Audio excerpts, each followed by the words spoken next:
invité du jour a débuté sa carrière en tant que journaliste radio. Il a également été correspondant pour le Pure Player rue 89 Lyon et il est aujourd'hui le rédacteur en chef des Affiches de Grenoble, un média qui traite de l'actualité économique, culturelle et territoriale sur le département de l'Isère. J'ai le grand plaisir d'accueillir aujourd'hui Victor Guilbert. Victor, merci beaucoup d'avoir répondu présent à mon invitation pour aller dans l'impertinente. Bonjour à tous, bonjour à toutes, bonjour Marie, merci beaucoup de cette invitation, ça me fait très plaisir. Eh ben écoute, moi je suis ravie de t'avoir à mes côtés. Alors ça fait quoi, à peu près 8-9 ans qu'on collabore, si je peux dire collaborer ensemble. En tous les cas, que tu vois mon nom s'afficher dans tes mails et sur ton téléphone pour te proposer des sujets. La première bonne nouvelle, c'est que je ne suis pas blacklistée, donc... on est déjà bien parti. C'est déjà le bon signe d'une bonne collaboration, comme tu dis. Bon, et ben écoute, on va parler des bonnes pratiques, en tous les cas, de notre métier. Mais ce que j'aimerais d'abord, avant de rentrer dans le vif du sujet, c'est de te poser des questions un petit peu plus personnelles. Qu'est-ce qui t'a donné envie, finalement, de devenir journaliste ? Eh ben moi c'était le goût de l'actualité et de la culture générale entre guillemets, c'est-à-dire à savoir un petit peu ce qui se passait dans tous les domaines sans avoir une volonté de me spécialiser plus particulièrement dans un secteur. J'ai toujours eu une grande curiosité depuis que je suis petit sur voilà les actualités culturelles et même politiques, puisque déjà quand j'étais enfant je regardais 7 sur 7 le dimanche soir avec mon père.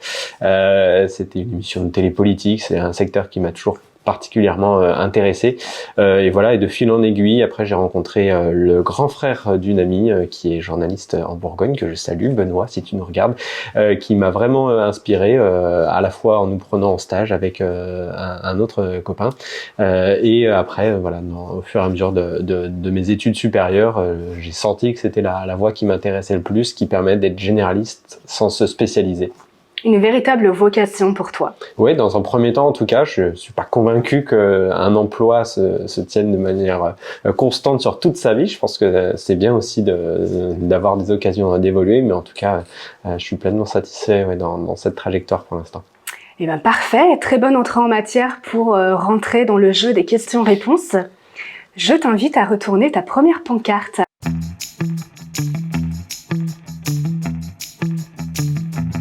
Alors, tu as fait de la radio avant d'être rédacteur en chef des Affiches. C'est quoi les différences d'organisation et de technique éditoriale entre la radio et le print ?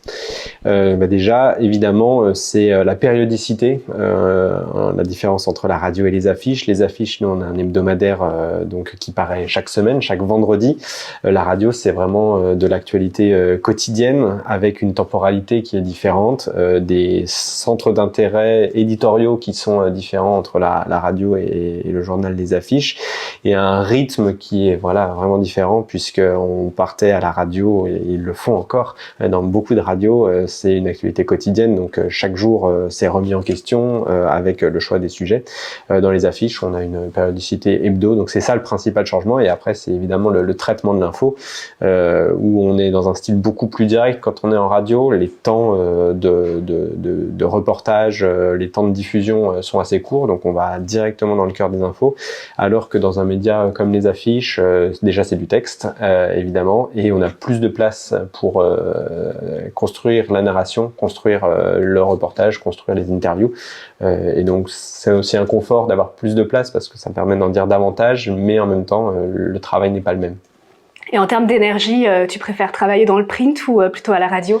Alors ça, c'est sûr que c'est vraiment différent, surtout qu'à la radio, j'étais matinalier, donc ça obligeait à mettre le réveil à 4h15 le matin. Ce qui n'est pas donné à tout le monde. Hein. Ce qui n'est pas donné à tout le monde, mais qui, voilà, à terme peut être très fatigant, d'autant qu'on voilà, on vit souvent en décalage avec sa famille, ses amis, et que on est un petit peu celui qui quitte la soirée à 20h30 parce qu'il va se coucher. Donc l'énergie, c'est sûr, est pas la même. Après, c'est des rythmes différents et c'est sûr que j'ai une nostalgie parfois du matinalier qui est debout avant tout le monde, qui voit la ville se réveiller, surtout quand on avait des studios qui donnaient sur la ville de Grenoble au petit matin. C'était vraiment très chouette de voir cette ville qui se réveille, toutes les professions du matin qui peuvent s'animer aussi en même temps. On croise les boulangers, les éboueurs et on se dit bon bah on est ensemble les gars. La vraie vie. C'est ça. Voilà, le travail de journaliste presse écrite est vraiment différent aussi. Pour le coup, c'est beaucoup plus de soirées, d'événements en soirée, avec un impact aussi sur la vie et l'organisation professionnelle, mais ça fait partie du métier. Et puis il y a cette rotation entre les équipes qui permet de simplifier ça. Il n'y a jamais eu une panne de réveil quand tu étais en matinale radio? Eh ben si, je dois le confesser, et tu le sais. Ça fait partie de mes temps amusants. C'est que un matin, effectivement, j'avais complètement... mon réveil a sonné, mais je l'ai pas entendu, je l'ai reporté. Je me suis réveillé bien plus tard, mais j'ai pas eu le temps d'arriver et de débouler à la radio suffisamment tôt. Et il y a des processus de secours dans les radios qui permettent de faire démarrer des programmes quand le décrochage local, le décrochage direct ne prend pas. Et donc il y a le secours qui est parti, heureusement. Mais oui, si ça c'est arrivé une fois, je dois le confesser, voire même peut-être d'autres flashs qui ont été un petit peu plus laborieux ou des réveils tardifs, mais j'ai pu prendre l'antenne à temps. Bon, ok, pas traumatisé du coup. Non. Tu en rigoles maintenant. Oui, maintenant il y a prescription. Si mon employeur de l'époque l'entend, il ne pourra plus engager des poursuites. Coucou.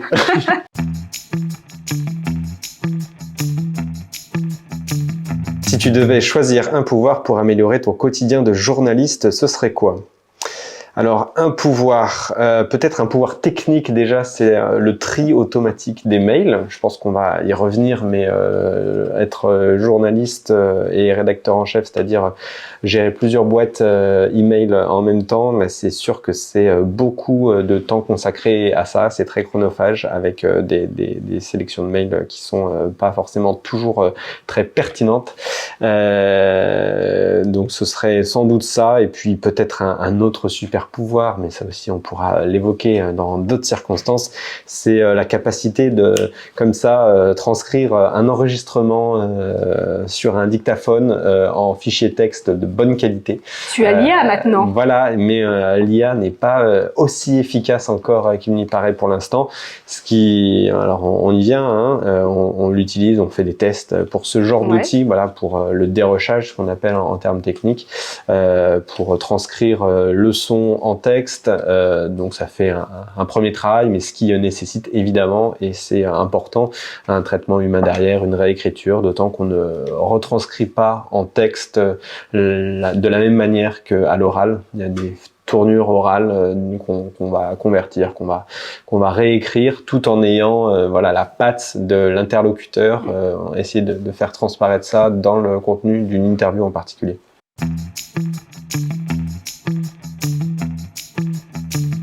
Comment se déroule le processus de sélection des sujets aux affiches de Grenoble et du Dauphiné? Alors aux affiches, il y a deux types de sujets, ce qu'on appelle les sujets magazines, les sujets beaucoup plus froids qu'on détermine sur un planning de 2-3 mois à l'avance. On a des réunions de sujets intemporels ensemble avec tous les journalistes de la rédaction et au-delà, puisqu'on travaille en synergie avec d'autres titres qui appartiennent au même groupe de presse Compra, des titres départementaux. Et donc on a une émulation voilà, sur des idées de sujets froids. Donc ça va comprendre les thématiques des dossiers, les formats d'interview portraits qu'on appelle en aparté, des rencontres avec des responsables associatifs, les portraits d'entreprise qui est aussi chaque semaine dans les affiches. Donc ça c'est toute la partie sujet froid. Et puis il y a toute l'actualité régulière. Donc nous on est sur un rythme hebdomadaire, on a notre conférence de rédaction chaque jeudi matin avec l'ensemble des journalistes de la rédaction, et c'est là qu'on va déterminer les sujets news, les sujets pour les pages d'actualité, en ayant un système de veille. Chaque journaliste a une veille sur certains secteurs d'activité. Certains, ça va être plus particulièrement, par exemple, l'aménagement de montagne, l'éducation. D'autres, ça va être l'innovation, la santé, les engagements sociétaux, voilà, l'habitat, le logement, les professions du droit et du chiffre à qui on consacre une part importante de l'actualité dans les affiches. Et moi, je suis plus particulièrement en veille des sujets politique et élections et sur les représentants et les organismes de représentation économique. Donc tout ça faisant que chaque journaliste sait quelles infos il va chercher. Il va être en veille sur les communiqués qu'il reçoit, sur l'information d'initiative, les sujets auxquels il pense. Et donc on en débat à la conférence de rédaction chaque jeudi. Et ensuite, il y a une petite mécanique très technique liée au fait du nombre de pages à disposition, puisqu'il y a un ratio de nombre de pages à respecter entre la publicité, des autres contenus du journal, les agendas culturels. Donc il y a une arithmétique de l'information qui se met en place pour savoir quel nombre de pages on peut consacrer à des sujets d'actualité, avec toujours la possibilité en marge de le faire évoluer. Et donc en fonction de la place disponible, là le rédacteur en chef il fait un choix par hiérarchie des sujets, par importance des sujets dans la temporalité de l'info, de faire un choix de sujet en respectant aussi un rubricage. Avec nous on a des pages de rubrique économie, société, territoire et montagne. Donc dans cette répartition de rubriques là, trouver les bons sujets, les sujets importants auxquels on va consacrer de l'espace et du temps dans la semaine. Ok, un éclairage hyper pertinent. Combien vous êtes aujourd'hui à la rédaction des affiches? Alors à la rédaction des affiches on est 7 journalistes, dont une personne qui n'a pas le statut de journaliste en tant que tel, mais qui est responsable des agendas, parce que dans les affiches, c'est une part importante du journal aussi, c'est ce deuxième cahier, ce qu'on appelle, d'actualité, de culture et loisirs. Donc il y a les agendas exhaustifs, c'est-à-dire tout ce qui se passe dans les établissements les établissements culturels, les salles de concert. Donc là sur la partie événements, et les agendas des expositions aussi, dans toutes les salles d'exposition. Et donc c'est quelqu'un dont le travail est de référencer toutes ces données-là dans notre base de données. On a aussi une alternante en journalisme qui vient en renfort et qu'on forme. Et puis en plus de la rédaction, on a quelqu'un de rattaché à la production de contenus éditoriaux et digitaux, voilà, qui anime nos réseaux sociaux, le site internet, parce que c'est une part croissante de l'activité aussi. Et on pourra le détailler. Le bouclage, il est le mercredi? Le bouclage est le mercredi soir à 20h. Il faut que l'ensemble des fichiers du journal soient envoyés à notre imprimeur. C'est à la fois une sacrée mécanique, parce que le mercredi, c'est vraiment la ruche, d'autant dans l'organisation du groupe, on a les autres bouclages des autres hebdomadaires du groupe qui arrivent avant. Et donc, on a un maillage comme ça, avec des bouclages à midi, à 14h, à 18h et à 20h. Et donc, faut pas que ça se grippe, parce que sinon, ça peut avoir une incidence sur l'ensemble de l'activité de la rédaction. Et c'est un peu une course contre la montre, mais on est organisé maintenant. À terme, on est beaucoup moins préoccupé. Parfois, on nous arrive de blaguer en disant que si on n'a pas une interview avant mercredi 14h, c'est pas grave, pas de panique. À partir de mercredi 14h, là, on commence à s'inquiéter et à s'organiser, à essayer de trouver un plan B, voire un plan C. J'allais y venir. Le moment auquel nous, on doit se référer pour ne pas envoyer de communiqué trop tard, en tant que communicant. En gros, notre dernier carat pour espérer apparaître dans le numéro du vendredi, c'est quoi la temporalité? Alors le plus confortable, c'est de l'envoyer le plus tôt possible, parce que ça nous permet de le traiter et d'avoir la notion et cette information-là dès la conférence de rédaction du jeudi précédent, donc le jeudi en 7 par rapport à la conférence par rapport au bouclage. Après, au fur et à mesure de la semaine, il y a différents formats dans le journal. On a des formats de bref, des formats voilà, où là ça bouge plus dans la semaine en fonction des actualités, en fonction des événements. Mais c'est sûr que plus c'est tôt, en fait, plus ça nous permet d'avoir l'anticipation de ce sujet-là, l'intégration dans les listings, dans notre semainier, et qui nous permet d'en tenir compte. Mais voilà, l'anticipation, c'est vraiment la clé.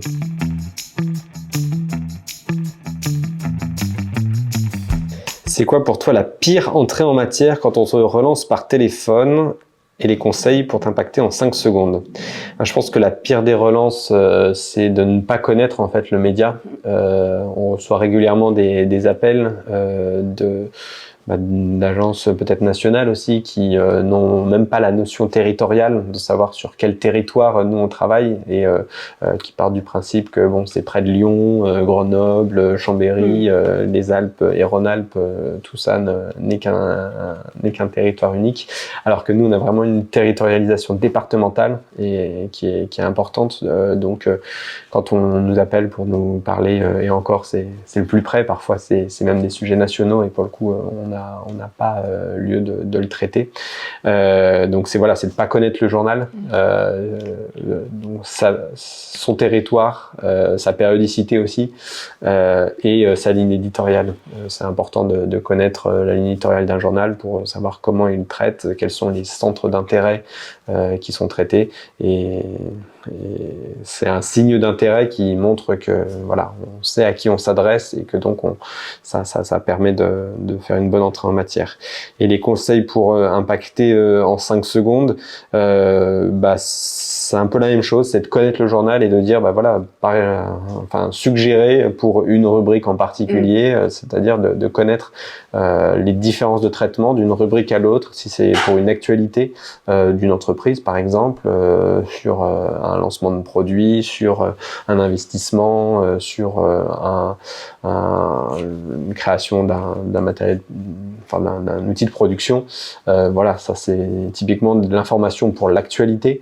Si c'est la présentation d'une entreprise au sens large, et c'est pour d'autres rubriques. Donc peut-être suggérer le format, et voire même l'idéal c'est aussi de suggérer en tout cas une primeur, une info un peu en primeur, une exclue, ce qui permet de ne pas sortir le sujet dans tous les médias en même temps. Je sais que pour les retombées presse, malgré tout, c'est intéressant et important pour les RP, mais dans le choix d'un sujet, d'avoir la primeur sur une info, ça veut pas dire que la primeur pourra pas être partagée sur d'autres actus, mais ça permet de mettre en valeur un traitement dans le journal. Donc de réfléchir en bonne intelligence avec les journalistes sur dire comment on peut le traiter, quels sont les formats à votre disposition pour le traiter, et la petite information en plus qui peut vous intéresser pour le mettre en valeur, vous, dans ce format-là.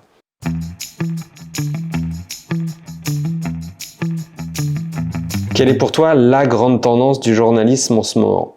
Alors je pense qu'il y a 2 grandes tendances. Il y a la grande tendance, ouverte, c'est la digitalisation et l'impact de la digitalisation sur la production de contenu et d'information. C'est-à-dire que les médias de plus en plus sont des médias avec différentes vitrines. Il y a leurs médias de diffusion habituels, que ce soit la radio, la télé ou la presse écrite. Et il y a aussi leur présence web, à la fois pour la publication des informations, mais aussi en termes de relais d'audience et de production de contenu sur leur site internet, mais pas seulement, sur leurs réseaux sociaux et leurs newsletters, etc. Alors peut-être pour détailler un petit peu le choix des affiches, nous on reste viscéralement attachés à la production de papier, enfin en tout cas pas à la production de papier, mais en tout cas à la production du journal en papier. Quand même, on l'a pas montré. Parce que ça offre une qualité de lecture, un rendez-vous de lecture singulier avec nos abonnés, avec des formats différents, ce que le web a plus, en tout cas sur les sites internet et les newsletters, a plutôt tendance à mettre comme une liste de parution et à mettre un petit peu les informations à la même qualité, à la même hiérarchie d'infos. Donc ça on pourra le détailler, mais en tout cas c'est vraiment la tendance de fond du journalisme. Certains ont trouvé les bons équilibres, d'autres sont encore en train de le chercher, et c'est sûr que ça bouleverse fondamentalement la pratique et la production. Et puis peut-être la deuxième tendance un peu plus off, c'est, on en parlait un petit peu avec ChatGPT, mais en tout cas la place de l'IA que va prendre l'IA dans le journalisme, parce que alors pour l'instant tout ça est scruté, on teste, on essaye, on joue aux apprentis sorciers. Il y a des questions éthiques fondamentales qui se posent sur la vérification des infos, sur la propriété intellectuelle même des données. Mais ça pourra avoir des intérêts, on en parlait par exemple sur le dérochage d'une interview, dans la mécanique, dans la fabrication, voilà, des actions qui peuvent être assez redondantes, voire de franche perte de temps. Faire gagner du temps. Faire gagner du temps, et en tout cas pouvoir le consacrer à de la réécriture, à de la reformulation, à faire ça correctement. Et ce qui prend beaucoup de temps dans le quotidien d'un journaliste, la partie de dérochage, de traitement des notes, ça prend beaucoup de temps, et ça pourrait être un outil facilitant. Après, voilà, avec des gros warnings et attention sur quel usage on en fait, comment on l'utilise, quelles sont les précautions éthiques qu'on va prendre, parce qu'il ne s'agit pas de produire du contenu pour produire du contenu, mais de faciliter techniquement le métier de journaliste. Donc peut-être que dans 4 ou 5 ans, dans une prochaine interview, tu me diras que ça y est, tous les rouages sont maintenant complétés et que vous pouvez utiliser l'IA pour vous faciliter la vie. Eh ben peut-être, hein, il y a des choses qui vont avancer. Si c'est dans cette voie de la technique, moi j'en serais le premier satisfait, parce qu'il y a vraiment des actions qui sont redondantes et pas intéressantes à faire, mais vraiment avec une vigilance sur la partie éthique. Et ça passe pour la production de contenu, mais aussi pour la production d'images. Voilà, c'est dans tous les champs, et il y a une notion de vérification de l'info qui sera d'autant plus importante. Et peut-être que l'IA aussi va redorer la place du journalisme et des médias dans la production de contenu vérifié, qualifié. Très bien. Allez, tu peux enchaîner avec déjà l'avant-dernière question. Ça passe très vite.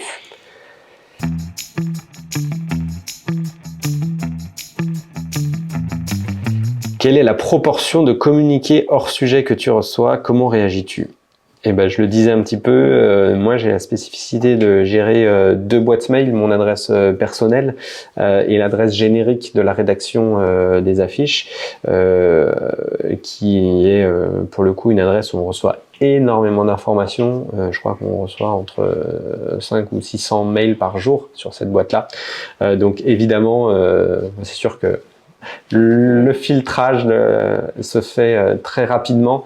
Bon, il y a beaucoup de choses qu'on reçoit en doublon sur nos mails perso, et je le disais, avec l'organisation par veille aussi, c'est facilitant, et ça permet, voilà, qu'il y ait au moins ceinture, bretelles et parachute pour pas passer à côté d'un sujet. Donc le filtrage, c'est quoi? Les noms de la personne qui envoie, voilà, les mots-clés qu'on retrouve dans l'objet de mail? C'est ça, c'est déjà si c'est une personne identifiée, c'est sûr que en fait là c'est même instinctivement, on le fait sans s'en rendre compte, on sait à qui ça se rapporte, et donc parfois d'avoir une adresse mail un nom d'adresse mail personnel est plus efficace que d'avoir un nom d'adresse mail générique avec l'entreprise. C'est ça va être l'information qui est donnée, la mise en page évidemment. Si c'est un mail personnel qui commence par un bonjour Victor, et forcément ça interpelle davantage qu'un mail générique dont on voit qu'il est envoyé à des centaines de personnes.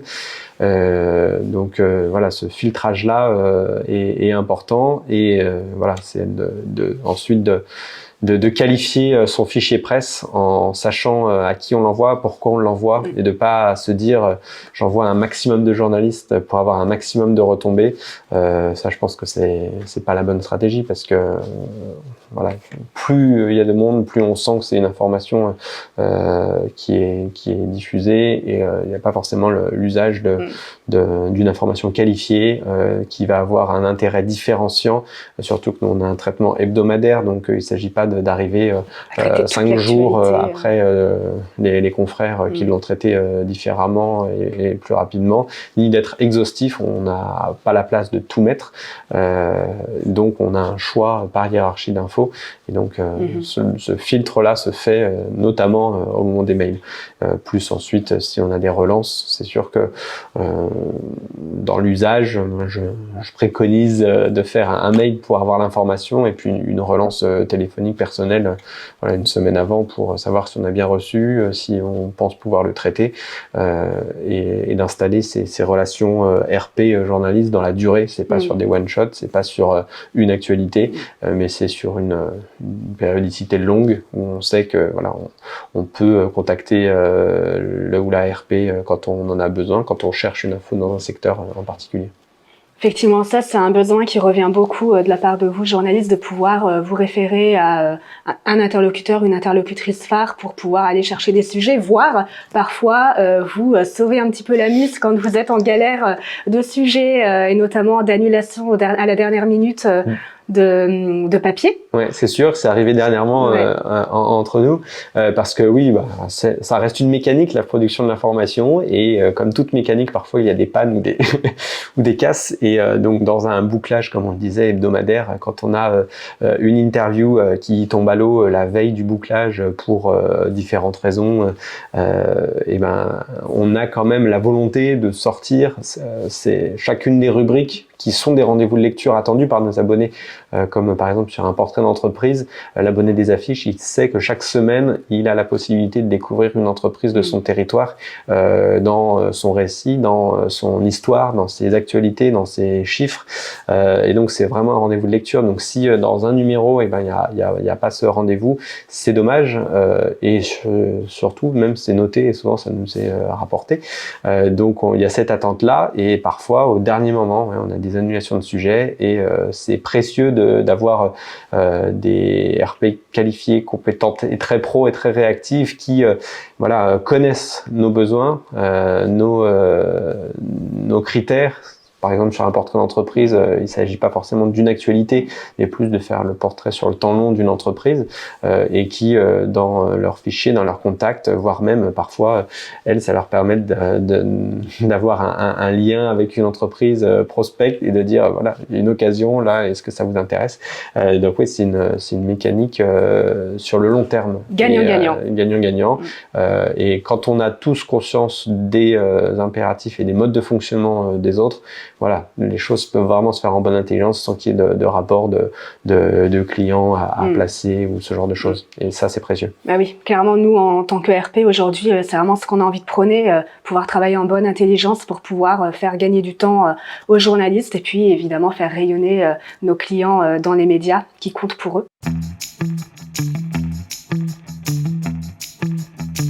Dernière question. On en passe à la dernière. Qui va être peut-être un petit peu plus personnelle, parce que je te connais et je sais que allez, je vais la dire moi. Si tu veux. Tu es, comme moi, un passionné de van life.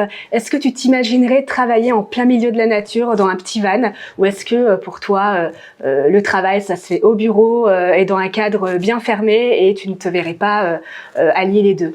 Alors effectivement, j'ai passé le pas il y a quelques années. Alors, c'est vraiment pour moi un moment de déconnexion, un moment familial. Donc vraiment, quand j'ai l'occasion de partir sur un week-end ou sur les vacances en van, c'est toute la famille dans le van, et c'est un moment de déconnexion. Donc moins j'ai mon téléphone, moins j'ai mon ordi, plus j'en profite de ce moment-là. Donc ouais, pour moi, j'essaye de cloisonner les deux autant que possible, parce que parfois on est rappelé par les obligations, mais non, j'essaye de cloisonner. C'est vraiment un moment de déconnexion, de famille, et je l'envisage comme ça. Et puis d'une manière générale, moi j'aime bien travailler depuis le bureau, ou en tout cas d'être dans un environnement confortable, d'avoir accès à mes fichiers, aux archives, pour pouvoir comparer sur des formats, ce genre de choses.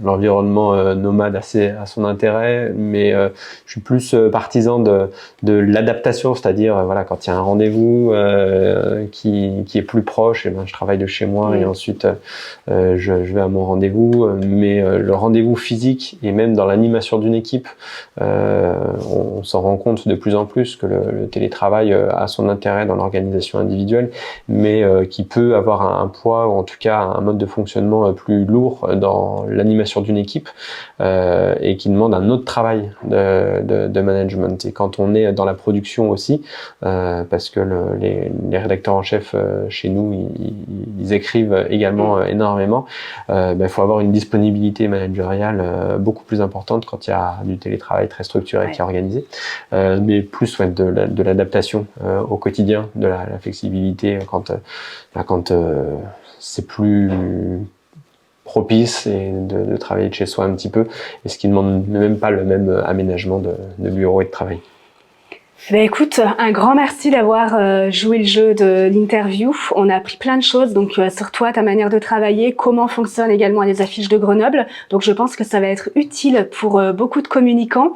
Et donc voilà, si je dois résumer finalement, le mot-clé encore une fois principal, c'est de bien prendre en compte les attentes des journalistes et de faire du ciblage qualifié pour que tout le monde y gagne. Oui, vraiment, c'est l'information clé à retenir. Je pense que beaucoup de journalistes le pensent ainsi, c'est-à-dire que on est conscient qu'il peut y avoir un enjeu de viralité, d'essayer de faire parler à un moment donné le plus une entreprise, un client, mais l'enjeu de la notion d'avoir une notion durable, ça permet aussi d'avoir peut-être une diffusion plus longue de cette notoriété d'une entreprise, plus qu'un one-shot sur une opération, et tout le monde peut en être gagnant, à la fois vos clients qui auront une visibilité plus longue dans le temps, vous dans votre quotidien où ça fait pas forcément un moment clé ou une opération, et les journalistes qui ont moins la sensation d'être voilà, un parmi une cible de médias, et d'avoir un rapport de singularité dans leur traitement, parce que c'est pas forcément exaltant de voir que un sujet va être traité exactement de la même manière dans plein de médias. Ça fait un temps fort pour l'entreprise, mais même pour elle, je suis pas convaincu que ça fait presque télécommandé, ça fait presque opération télécommandée, et c'est dans l'impact et dans le rendu, c'est plus intéressant peut-être vraiment d'avoir une information diffuse. Effectivement, c'est le curseur que nous, en tant que communicants, on doit arriver à gérer pour, encore une fois, que tout le monde s'y retrouve. Okay. Merci beaucoup, Victor. Avec grand plaisir. Merci beaucoup, Marie.